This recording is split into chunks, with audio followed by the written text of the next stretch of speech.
চলুন আপনাদের সাথে আজকে শেয়ার করি কিভাবে মাত্র 70 টাকা দিয়ে এরকম সুন্দর একটা মিররকে ডেকোরেশন করে ফেলতে পারবেন ফোম ক্লের সাহায্যে।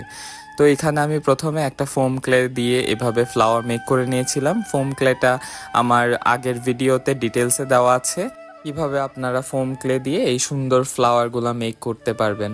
তো এখানে প্রথমে আমি বিভিন্ন কালার কম্বিনেশনের এই ফোম ক্লেগুলো বানিয়ে নিলাম। তারপরে আমি এখানে নিলাম একটা সিম্পল কালো ফ্রেমের মধ্যে একটা মিরর। তো আমি এটা মিররটার পুরোটাকে ডেকোরেশন করব না, শুধুমাত্র দুইটা কোণাতেই আমি ডেকোরেশনটা করব।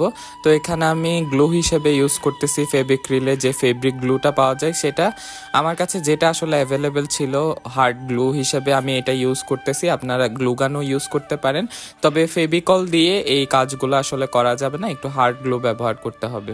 তো আমি প্রথমে আয়নাতে মিররের মধ্যে এই গ্লুটা লাগিয়ে কাজ করছিলাম, পরে মনে হলো বেশি মেসি হয়ে যাচ্ছে। তো তারপরে আমি কাজ করেছি আসলে ফ্লাওয়ারের মধ্যে ফার্স্টে গ্লুটা দিয়ে তারপরে স্টিক করেছি। এভাবে হলে আসলে ডেকোরেশনটা সুন্দর হয়। তো আমি বিভিন্ন কম্বিনেশনের ফ্লাওয়ারগুলোকে একসাথে অ্যাটাচ করছিলাম। আমি একটা জিনিস খেয়াল রাখছিলাম যেন একই কালারের ফ্লাওয়ার যেন দুটো রিপিট না হয়।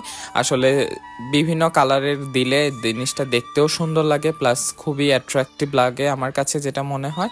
তো যাই হোক, এখানে কাজ করতে করতে আমার প্রায় কমপ্লিট। আমি দেখিয়ে দিচ্ছিলাম যে যে দুই পাশে আমি কাজ করলাম, একটু ক্লোজ ভিউ কেমন লাগে আসলে দেখতে। তারপর আমি এটাকে রোদে শুকাতে দিলাম।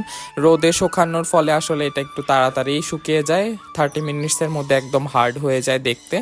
তো আমি এইভাবেই আসলে দুই পাশেই সুন্দর করে ডেকোরেশনটা করে নিলাম। আপনারা চাইলে চারপাশে করতে পারেন, তবে চারপাশের থেকে আমার যেটা মনে হয়েছে যে দুই পাশে করলে সবচাইতে বেশি সুন্দর লাগবে দেখতে, তাই আমি দুই পাশেই করলাম। তো ভিডিওটা কেমন লাগলো অবশ্যই আমাকে একটা কমেন্ট করে জানাতে ভুলবেন না, আর আমার ভিডিওটা যদি ভালো লাগে অবশ্যই একটা শেয়ার করে দিবেন। তো সবাই ভালো থাকবেন, দেখা হবে অন্য আরেকটি ভিডিওতে। আল্লাহ হাফেজ।